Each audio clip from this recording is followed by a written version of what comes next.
Hello everyone. आज हम NCERT सार संग्रह जिसमें हम इंडियन ज्योग्राफी का चैप्टर भौतिक विभाजन के बारे में आज पढ़ेंगे। तो भौतिक विभाजन यानी कि फिजिकल डिवीजन के बारे में। तो भारतीय उपमहाद्वीप मूलतः किस भूखंड का भाग है? गोंडवाना लैंड। भारत में उपलब्ध पुरा चुंबकीय परिणामों के संकेत मिलते हैं कि प्राचीन काल में भारतीय भूखंड उत्तर दिशा की ओर विस्थापित हुआ है।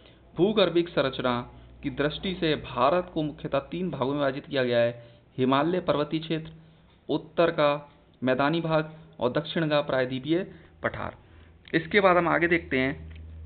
आगे हमें बताया गया है कि हिमालय के समानांतर संरचनात्मक भाग वलयों की तीव्रता तथा निर्माण आयु के आधार पर सबसे पहले ट्रांस हिमालयन जिसे तिब्बत का क्षेत्र में है, फिर वृत हिमालय जिसे महान हिमालय भी कहा जाता है, लघु हिमालय जिसे मध्य हिमालय कहते हैं, इसके अलावा बाह्य या उप हिमालय जिसे शिवालिक हिमालय भी कहा जाता है। इसके बाद हम आगे देखेंगे। आगे इसमें बताया गया हमें हिमालय का निर्माण समानांतर वलय श्रेणियों से हुआ है। इनमें प्राचीनतम श्रेणी कौन सी है? वृत हिमालय।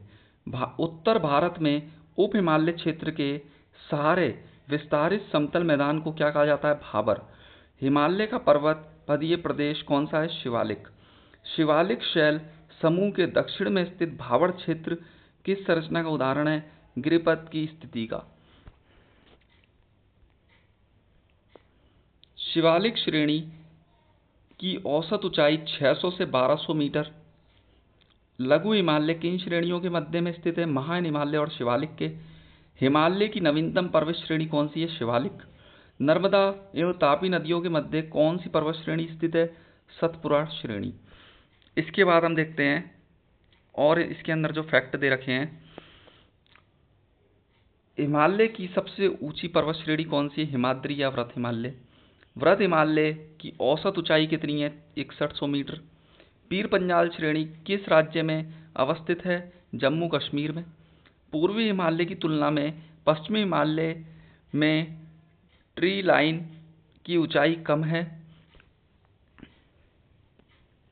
इसके अलावा उत्तराखंड के पताल तोड़ कुएं किस भाग में पाए जाते हैं? तराई भाग में। अक्साई चीन किस क्षेत्र का भाग है? लद्दाख का। पश्चिमी हिमालय प्रदेश के प्रमुख प्राकृतिक संसाधन क्या हैं? वन। भारत की प्राचीनतम पर्वत श्रृंखला कौन सी है? अरावली। अरावली श्रेणियों की अनुमानिक आयु कितनी है? 600 से 570 मिलियन वर्ष। इसके अलावा माउंट एवरेस्ट को नेपाल में सागरमाथा के नाम से जाना जाता है। अरावली किस प्रकार का पर्वत श्रेणी है? अपशिष्ट पर्वत। दक्षिण भारत की सबसे ऊंची चोटी कौन सी है? अनाईमुड़ी 2695 मीटर, केरल में है। नीलगिरी पर्वत का विस्तार किन राज्यों में? तमिलनाडु व केरल में। महाराष्ट्र एवं कर्नाटक के मध्य स्थित पश्चिमी घाट को किस नाम से जाना जाता है? कोकण तट। इलायची की पहाड़ियों को किन राज्यों के मध्य सीमा बनाती है? केरल और तमिलनाडु। शिवराय पहाड़ियाँ किस राज्य में स्थित है? तमिलनाडु। इसके अलावा पूर्वी घाट और पश्चिमी घाट परस्पर नीलगिरी पहाड़ियों में मिलते हैं। भारत की सर्वोच्च पर्वत चोटी कौन सी है? K2 Godwin Austen 8611 metre. विश्व की सर्वाधिक तीव्र ढाल वाली चोटी राकापोशी लद्दाख श्रेणी में स्थित है। इसके बाद हम आगे देखते हैं। तो आगे हमें भारत का भौतिक मानचित्र इसमें दिखाया गया है। इस भौतिक मानचित्र के अंदर हमें दिखाया गया पामीर की गांठ। पामीर की गांठ जो सबसे ऊपर है, K2 की जो ऊंचाई दे रखी है 8611 मीटर। इसके अलावा नंगा पर्वत, इसकी ऊंचाई दे रखी है 8126 मीटर। इसके अलावा हमें कैलाश पर्वत दिखाया गया है। नंदा देवी की दे रखी है ऊंचाई 7817 मीटर। धौलागिरी की दे रखी है 8172 मीटर। इसके अलावा दे रखी है अन्नपूर्णा की दे रखी है 8078 मीटर। माउंट एवरेस्ट की दे रखी है 8848 मीटर। मकालू की दे रखी है 8481 मीटर। कंचनजंगा की दे रखी है 8598 मीटर। और नामचा बारवा की दे रखी है 7756 मीटर। इसके अलावा नॉर्थ ईस्ट में पटकाई नागा पहाड़ी, लुसाई पहाड़ी, इसके अलावा गारो, खासी, जैंतिया, ये सारी पहाड़ियाँ लोकेटेड हैं। इसके अलावा हम देखेंगे तो गुरु शिखर की जो ऊंचाई दे रखी है 1722 मीटर। इसके अलावा हमें दे रखा है इसमें सतपुड़ा श्रेणी, विंध्याचल श्रेणी, ठीक है। सतपुड़ा और विंध्याचल के बीच में से एक नदी निकलती है जिसका नाम है नर्मदा, ठीक है। इसके अलावा इसमें हमें दे रखा है सातमाला श्रेणी की दे रखी ऊंचाई 1567 मीटर। इसके अलावा कल सुबई की दे रखी है 1646 मीटर। इसके अलावा यहाँ पर नीलगिरी पहाड़ी है जो हमें तमिलनाडु और केरल में देखने के लिए मिलेगी। इसके अलावा दोदा बेटा की जो हमें ऊंचाई दे रखी है, यहाँ पर दोदा बेटा की जो हमें ऊंचाई दे रखी है वो दे रखी है 2637 मीटर। और अन्नामलाई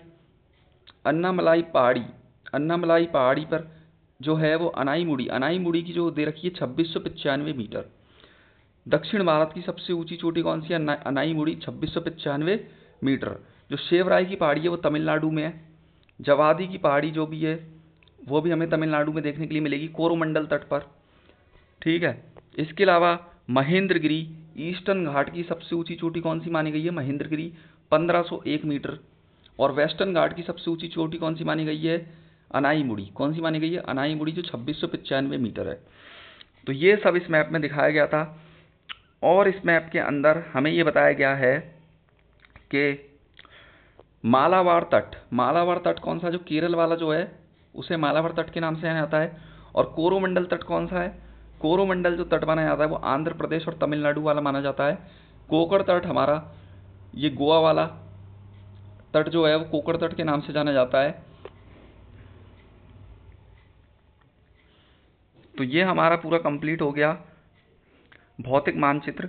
इसके बाद हम नेक्स्ट क्लास में इसके आगे का पढ़ेंगे। तो आज के लिए बस इतना ही। Thank you so much.